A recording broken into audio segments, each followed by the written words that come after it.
Dear students अस्सलाम वालेकुम। आज हम zoology Miller Harley 5 edition chapter number 14 phylum Arthropoda के सब फाइलम कैलिसिरेटा की क्लास एरेक्निडा को डिस्कस करेंगे। तो स्टूडेंट्स हम डिस्कस करते हैं या मूव करते हैं अपने टॉपिक की तरफ कि हमारा जो फाइलम है वो है आर्थ्रोपोडा, उसका सब फाइलम कैलिसिरेटा। इसके इंट्रोडक्टरी लेक्चर्स यूट्यूब चैनल पर अपलोड हो चुके हैं। तो आज हम इसकी क्लास एरेक्निडा को डिस्कस करेंगे और सबसे पहले हम इसके इंट्रोडक्शन में देखते हैं कि इस क्लास के अंदर कौन कौन से एनिमल्स हैं, मतलब इस क्लास में कौन कौन से एनिमल प्रेजेंट हैं या किन एनिमल्स को इस क्लास में क्लासिफाई किया गया है। तो स्टूडेंट सबसे पहले वो कहता है कि इसके अंदर टिक्स होती हैं। याद रखिए ये फाइलम आर्थ्रोपोडा के सब फाइलम कैलिसिरेटा की क्लास एरेक्निडा से ताल्लुक़ रखते हैं। उसके बाद इसमें माइट्स भी आते हैं, स्पाइडर जो आमतौर पर ये जाले बनाते हैं कमरों के अंदर वो भी इसी के अंदर आते हैं। उसके बाद ये डंग मारने वाले जो स्कॉर्पियंस वगैरह होते हैं वो भी इसी क्लास के अंदर आते हैं। लेकिन स्टूडेंट्स वो कहता है कि ये ऐसे एनिमल्स हैं जो ह्यूमन के लिए बहुत सारे एस्पेक्ट से ये फ़ायदेमंद भी होते हैं। इट मीन कि ये बहुत सारी ऐसी हशरात को खा जाते हैं, बहुत सारी अदर इंसेक्ट्स को खा जाते हैं जो इंसान के लिए नुकसानदेह होती हैं। तो इस तरीके से ये इंसान को फ़ायदा भी पहुंचाते हैं, लेकिन बहुत सारे तरीक़ों से ये इंसान को नुकसान भी पहुंचाते हैं। जैसे अगर हम स्कॉर्पियन की बात करें या अगर हम स्पाइडर की बात करें तो इसमें बहुत सारे टॉक्सिक और लीथल भी होते हैं जो इंसान को काटते हैं या डंग मारते हैं, जिससे इंसान के लिए बहुत ज़्यादा नुकसानात होते हैं। तो उसके बाद स्टूडेंट्स इसी बात को हमने लिखा है कि some are beneficial and some are harmful to a human, यानी कि कुछ इसमें से इंसान के लिए फ़ायदेमंद होते हैं और कुछ ऐसे भी हैं जो इंसान के लिए नुकसानदेह हैं। उसके बाद स्टूडेंट्स अगर हम इनकी एवोल्यूशन की बात करें तो स्टूडेंट्स याद रखिए पहले हमने दो सब क्लासेस पढ़ी थी क्लास मीरोस्टोमेटा की। तो हमने कहा था कि उसकी आगे क्लास मीरोस्टोमेटा की दो सब क्लासेस हैं, जिनमें से एक हमने क्लास साइफोसोरा को डिस्कस किया था और दूसरी क्लास को हमने कहा था क्लास यूरिप्टेराइडा है। लेकिन वहाँ पर हमने डिस्कस किया था कि जो क्लास यूरिप्टेराइडा है उसके तमाम जो मेंबर्स हैं वो एक्सटिंक्ट हो चुके हैं। लेकिन कुछ साइंटिस्ट का ख्याल ये है कि वो जो सब क्लास यूरिप्टेराइडा थी उसमें से कुछ एनिमल्स रिमेनिंग थे और उनमें आगे मॉडिफिकेशन हुई, एवोल्यूशन हुई कि मोस्ट ऑफ एनिमल्स तो यूरिप्टेराइडा के जो थे वो एक्सटिंक्ट हो गए, लेकिन उसमें से कुछ ऐसे थे कि जिनके अंदर मॉडिफिकेशन हुई। तो मॉडिफिकेशन के बाद न्यू टाइप के ऑर्गेनिज्म बने और न्यू टाइप के जो ऑर्गेनिजम्स हैं अब हम आज के इस दौर में हम उनको अरेक्निड्स कहते हैं और उसके अंदर ये सारे एनिमल्स आते हैं। तो मतलब ये हुआ कि हमारे पास जो सब क्लास यूरिप्टेराइडा ऑफ क्लास मीरोस्टोमेटा थी तो उसके मेंबर्स में से मॉडिफिकेशन हुई है, तो हमारे पास ये ऑल अरेक्निड्स बने हैं, जिसमें टिक्स भी आती हैं, जिसमें वाइट्स भी हैं, स्पाइडर्स भी हैं, स्कॉर्पियंस भी हैं। उसके बाद स्टूडेंट्स यही बात हमने कहा कि zoologist believe they evolve from eurypterids and were terrestrial, और ये उस वक्त भी टेरेस्ट्रियल थे, आज के टाइम में भी टेरेस्ट्रियल हैं। तो टेरेस्ट्रियल मीन स्टूडेंट्स ऐसे एनिमल्स जो खुश्की पर रहते हैं उन्हें हम टेरेस्ट्रियल कहते हैं, जबकि जो पानी में रहते हैं definitely we know that animals are known as aquatic animals. उसके बाद स्टूडेंट्स हम इनकी अडॉप्टेशंस को देखते हैं कि अडॉप्टेशन जो है इनके अंदर कौन कौन सी हैं। तो वो कहता है कि terrestrial animals need water conservation so they have impermeable exoskeleton. तो स्टूडेंट चूँकि ये टेरेस्ट्रियल इन्वायरमेंट पर रहते हैं और डेफिनेटली हमें पता है कि जो टेरेस्ट्रियल इन्वायरमेंट होता है उसमें पानी की कमी होती है as compare to those animal which are living in the aquatic environment. तो जो टेरेस्ट्रियल इन्वायरमेंट पर हैं एनिमल्स उनको पानी को कंजर्व करना पड़ता है, पानी को बचाना पड़ता है। तो कौन सी अडाप्टेशन है, कौन सी इनकी बॉडी के अंदर मॉडिफिकेशन है कि ये ज़्यादा से ज़्यादा वाटर को कंजर्व कर सकते हों। तो वह कहता है कि इनकी बॉडी के ऊपर एक स्पेसिफिक वक्त के साथ साथ एक कवरिंग बन गई है जिसे हम एक्सोस्केलेटन कहते हैं। तो वाटर के लिए इम्परमिएबल होते हैं। इम्परमिएबल मीन कि उसमें से वाटर बाहर की तरफ मूव नहीं कर सकता। सो डेट्स वाई हम ये कह सकते हैं कि टेरेस्ट्रियल इन्वायरमेंट में जैसे इन्होंने मूव किया तो इनके अंदर एक मॉडिफिकेशन आई, एक अडॉप्टेशन आई कि इनकी बॉडी की कवरिंग बन गई जिसे हम एक्सोस्केलेटन कहते हैं। तो उस एक्सोस्केलेटन ने इनको फ़ायदा ये दिया कि ये वाटर को एवापोरेटिव लॉस से एक्सोस्केलेटन बचा लेता है और ये वाटर को कंजर्व कर लेते हैं। तो इस वजह से conservation of water and modification of body structure with the formation of exoskeleton they enable them to live in the terrestrial environment.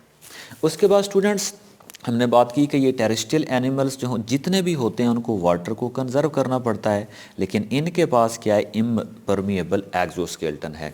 अब स्टूडेंट्स यहाँ पर हमारे पास दो टर्म्स हैं, एक है प्री अडाप्टेशन और दूसरे हमारे पास है अडाप्टेशन। तो स्टूडेंट्स zoology के स्टूडेंट्स को इन दो टर्म्स को जानना बहुत ज़रूरी है।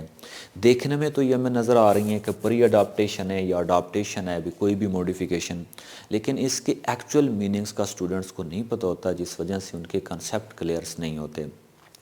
तो इस वजह से इन दोनों टर्म्स को, प्री अडाप्टेशन और अडाप्टेशन को केयरफुली सुनिएगा, ताकि आप लोगों को इन दो वर्ड्स का कंसेप्ट माइंड में बैठ जाए और ये कभी ना भूले। तो स्टूडेंट्स बात ये है कि हमारे पास जो प्री अडाप्टेशन है, सबसे पहले मैं आप लोगों को वो बताता हूँ। ये एक ऐसा प्रोसेस है कि जिसमें वो स्ट्रक्चर बॉडी के अंदर बनना शुरू हो जाती हैं जो आने वाले टाइम में किसी भी इन्वायरमेंट को फेस करने के काबिल बनाती हैं। दोबारा बताने लगा हूँ, ऐसी स्ट्रक्चर अगर किसी एनिमल की बॉडी में बन जाएं जो आने वाले टाइम में नए इन्वायरमेंट में उन एनिमल को एडजस्ट होने में मदद दें, तो जब से ये स्टार्ट हुई हैं स्ट्रक्चर्स बनना, तो हम ये कह रहे हैं कि अडाप्टेशन से पहले का काम हो रहा है। सो डेट्स वाई इनको हम क्या कहते हैं, प्री अडाप्टेशन, यानी कि formation of structure before facing the new environment. तो न्यू इन्वायरमेंट को फेस करने से पहले बॉडी के अंदर जो स्ट्रक्चर्स बनती हैं, उसे हम इस किस्म की स्ट्रक्चर की फॉर्मेशन को हम प्री अडाप्टेशन कहते हैं। उसके बाद स्टूडेंट्स हमारे पास दूसरा वर्ड है अडाप्टेशन। तो हम देखते हैं कि अडाप्टेशन क्या होती है। तो स्टूडेंट्स किसी भी ऑर्गेनिज्म का एक न्यू इन्वायरमेंट को फेस करना और नए इन्वायरमेंट के अंदर अपनी रिप्रोडक्टिव सक्सेस हासिल कर लेना, इसे हम अडाप्टेशन कहते हैं। तो इन शॉर्ट हम अडाप्टेशन को ये कह सकते हैं कि reproductive success in the new environment is called adaptation.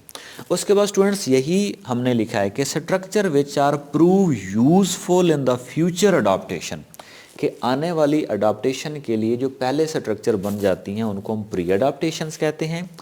And reproductive success of animal is called adaptation, कि कोई भी एनिमल किसी न्यू इन्वायरमेंट में अपने आप को रिप्रोडक्टिवली सक्सेसफुल बना लेता है, तो उसकी वो जो चेंज होती है न्यू इन्वायरमेंट के अंदर, उसे हम अडाप्टेशन कहते हैं।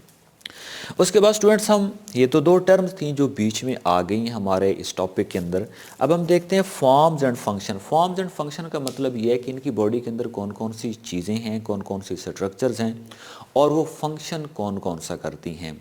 यानी कि क्लास एरेक्निडा के ये जो मेंबर्स हैं, इनके जनरल कैरेक्टरिस्टिक्स हम पढ़ने लगे। इन अदर वर्ड्स हम ये कह सकते हैं। तो स्टूडेंट्स वो कहता है कि अगर हम फॉर्म्स एंड फंक्शन की बात करें, वो कहता है कि most of arachnids, arachnids mean members of class Arachnida, वो कहता है कि मोस्ट ऑफ एरेक्निड्स जो हैं वो कार्निवोर्स हैं। तो यहाँ पर वर्ड कार्निवोर्स मीन ऐसे एनिमल्स जो दूसरे एनिमल्स को खाते हैं। So definitely those animals are known as carnivores. और अगर हम ये बात करें कि ऐसे animal which feed on the plants, these are known as herbivore, but these arachnids are not herbivore, they are eating on the other animals, so that's why these are known as carnivores।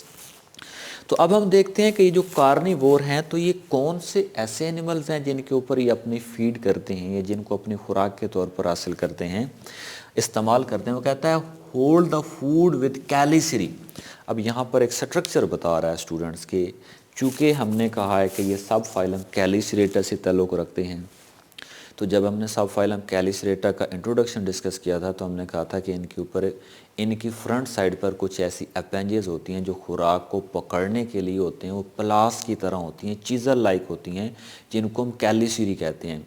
और उसको खुराक handling के लिए, food handling के लिए, pray handling के लिए use करते हैं। सो वही बात यहाँ पर कर रहा है कि अपने फूड को ये होल्ड करते हैं, पकड़ते हैं विद कैलिसरी। और कैलिसरी से जब ये खुराक को पकड़ लेते हैं तो ये फिर क्या करते हैं, वो कहता है कि gut secrete the digestive enzyme over the prey. तो स्टूडेंट्स होता क्या है, यहाँ पर अगर आप लोग देखें तो ये इनका माउथ है। यहाँ पर मैंने एक जनरल स्पाइडर की डायग्राम बनाई है। तो ये इनकी कैलिसरी है, यानी कि फ्रंट अपेंज है, फ्रंट लेग आप लोग कह सकते हैं, अपेंज कह सकते हैं, ये फूड को होल्ड करेगी। ये कौन सी है? ये कैलिसरी है। तो जैसे ये होल्ड कर लेगी तो इनकी जो गट है, जो डाइजेस्टिव सिस्टम है, उसमें से इंजाइम निकलेंगे। वो इंजाइम माउथ के ज़रिए से होते हुए ये अपने प्रे में इंजेक्ट करेगा, ये उसके ऊपर डालेगा। तो जिससे जो इनका प्रे है वो एक्सटर्नली तौर पर पार्शली डाइजेस्ट हो जाएगा। अब पार्शली डाइजेस्ट होने के बाद इसको ये माउथ के ज़रिए से बॉडी के अंदर लेके जाएंगे और वहाँ पर इनकी डाइजेशन होगी।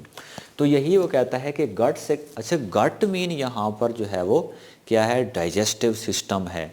याद रखिए कि जो गट हो या डाइजेस्टिव सिस्टम हो या मैमल्स के अंदर हम एलिमेंट्री कैनाल कहते हैं, ये सारा डाइजेस्टिव सिस्टम ही होता है। तो जब ये पकड़ लेते हैं खुराक को किसके साथ? कैलिसरी के साथ, तो फिर जो इनकी गट होती है वो डाइजेस्टिव इंजाइम खुराक के ऊपर डालती है, प्रे के ऊपर डालती है। वो एक्सटर्नली तौर पर पार्शली डाइजेस्टेड हो जाता है और उसके बाद उसको आगे डाइजेस्टिव सिस्टम में लेके जाया जाता है। तो वो कहता है कि gut secrete the digestive enzymes over the prey. Prey के ऊपर डाइजेस्टिव इंजाइम जो है वो डाले जाते हैं, जिससे partially digested food is taken to the mouth. तो जो पार्शली डाइजेस्टेड फूड होता है उसको फिर माउथ में लेके जाया जाता है। लेकिन वो कहता है कि तमाम के अंदर ऐसा नहीं होता। वो कहता है कि कुछ ऐसे भी एनिमल्स होते हैं, स्पाइडर कंसीडर कर लें या बाकी जो अदर अरेकनिड्स हैं, वो क्या करते हैं?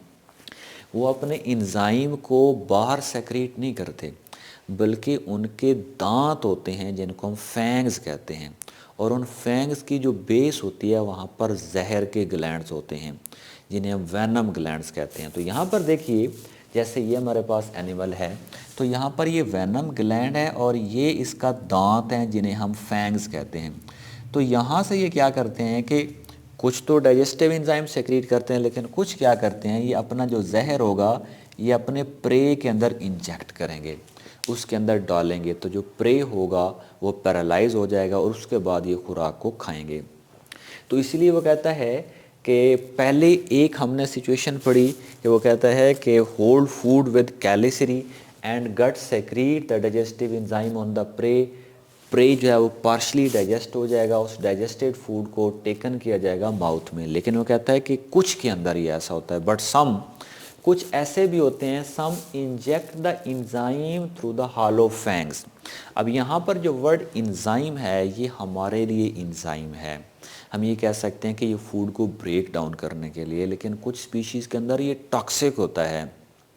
अब डेफिनेटली आप देखें कि अगर ये सिर्फ़ और सिर्फ इंजाइम है तो इंजाइम से कोई दूसरा प्रे डेड नहीं होता, वो पैरालाइज नहीं होता। तो डेफिनेटली यहाँ पर इंजाइम्स ऐसे होंगे जो टॉक्सिक होंगे, वो जिस प्रे के अंदर इंजेक्ट करेगा उसको पैरालाइज कर देंगे।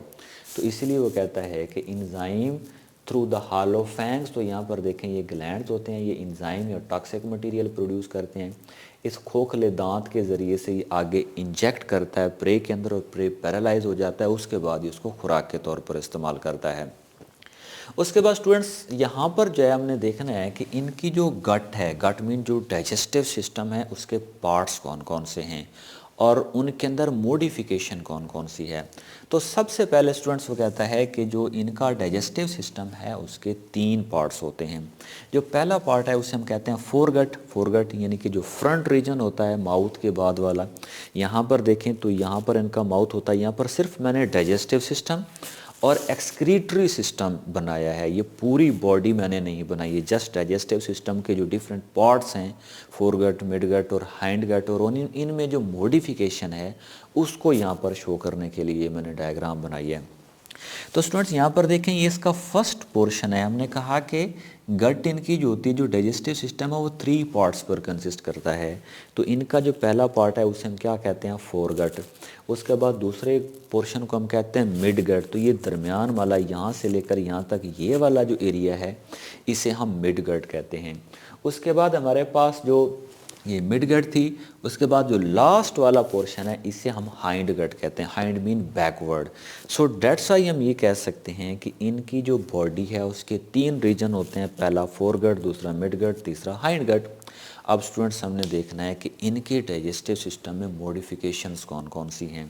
तो सबसे पहले हम देखते हैं कि ये जो फोरगट है इसके अंदर कौन कौन सी मॉडिफिकेशंस हैं।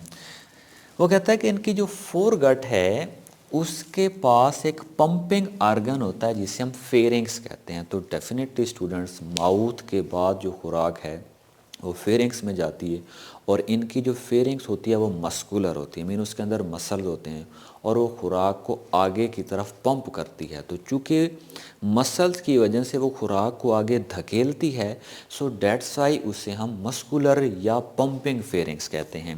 तो स्टूडेंट्स यहाँ पर देखिए कि अगर हम इस ओपनिंग को माउथ कंसीडर करें तो खुराक यहाँ से इस पोर्शन में जाएगी जो आपको दरमियान में एक लाइन सी नज़र आ रही है। तो ये एक्चुअल में इनकी फेरिंग्स है, और ये खुराक को माउथ के बाद आगे जो इनके डाइजेस्टिव पार्ट हैं यानी कि जो मिड गट और हाइंड गट है उसके अंदर ये खुराक को पंप करती है। सो डेट्स व्हाई वो कह रहा है कि जो फोर गट है हैज़ पंपिंग फेरिंग्स, इसके अंदर ये पंपिंग फेरिंग्स होती है और ये खुराक को आगे पंप करती है।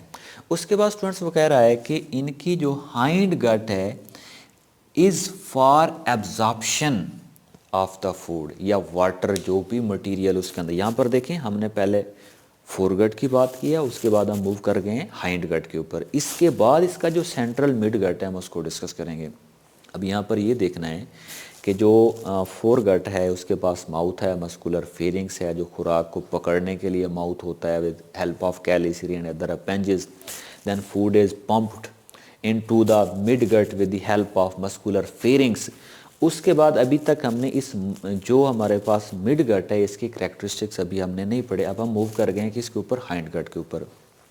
अब वो कहता है कि ये जो हाइंड गट है ये मॉडिफाइड है खुराक की एब्जॉर्प्शन के लिए, और जो वाटर बॉडी के अंदर बचा हुआ होता है डाइजेस्टिव सिस्टम में जो यहाँ पर जाता है बिफोर एक्सक्रीशन, बिफोर डेफिकेशन। तो यहाँ पर जो फूड के अंदर वाटर होता है उसको इस हाइंड गट की वॉल से यानी यहाँ से बॉडी की तरफ जज़ब कर लिया जाता है। सो डेट्स व्हाई वो कहता है hind gut is for absorption, कि जो हाइंड गट होती है वो खुराक की एब्जॉर्प्शन को लिए होती है। उसके बाद स्टूडेंट्स हम मिड गट की बात करें, वो कहता है कि not covered with cuticle and line with absorptive and secretory cells. So students यहाँ पर एक बात तवज्जो तलब है कि अगर हम बात करें मिड गट की तो वो कहता है कि इसके ऊपर कुछ सेल्स होते हैं जो चीज़ों को, फूड को एब्जॉर्ब भी करते हैं और वेस्ट मटेरियल को अंदर की तरफ जज़ब भी करते हैं। तो जो खुराक को बॉडी में जज़ब करते हैं डेफिनेटली वो इससे बाहर लेके जाएंगे ऐसे बॉडी की तरफ, यानी मिडगट से बाहर की तरफ और बॉडी के अंदर, और जो चीज़ें बाहर से एब्जॉर्ब करेगा वो बाहर से अंदर इस मिडगट की तरफ आएंगी। तो यहाँ पर एक बात याद रखनी है, वो कहता है चाहे हमारी हाइंड गट हो इस एनिमल की चाहे फोर गट हो, इनके ऊपर एक क्यूटिकल की लेयर होती है जो इनको प्रोटेक्टिव बनाती है, लेकिन ये क्यूटिकल लेयर इस मिडगट के ऊपर नहीं है। मिडगट के अंदर कुछ सेल्स होते हैं जो कुछ मटेरियल को बाहर की तरफ सेक्रीट करते हैं और कुछ बाहर से वेस्ट मटेरियल वगैरह को जज़ब करके इसके अंदर लेकर आते हैं। सो हम ये कह सकते हैं कि जो हाइंड गट और मिड गट है ये प्रोटेक्टेड होती हैं, इनके बाहर एक क्यूटिकल की लेयर होती है, जबकि जो मिड गट है यानी कि हाइंड गट और फोर गट के बाहर क्यूटिकल की लेयर होती है, जबकि मिड गट के अंदर सेक्रेटरी और एब्जॉर्प्टिव सेल्स होते हैं जो कि एब्जॉर्प्शन और सेक्रेशन का काम करते हैं। उसके बाद स्टूडेंट्स वो कहता है कि इनका ये जो डाइजेस्टिव सिस्टम है उसके आगे कुछ ब्रांचेज होती हैं, वो ज़्यादा ब्रांचेज में डिवाइड हो रहा होता है। तो उसका मकसद सिर्फ़ और सिर्फ सरफेस एरिया बढ़ाना होता ताकि खुराक जो डाइजेस्ट हुई है उसको ज़्यादा से ज़्यादा बॉडी के अंदर एब्जॉर्ब किया जा सके। तो हम कह सकते हैं कि digestive system of the arachnid is divided into many pouches और ब्रांचेज और सीकम और आउट ग्रोथ, ये सारी चीज़ें हम कह सकते हैं which increase the surface area for absorption of digested food.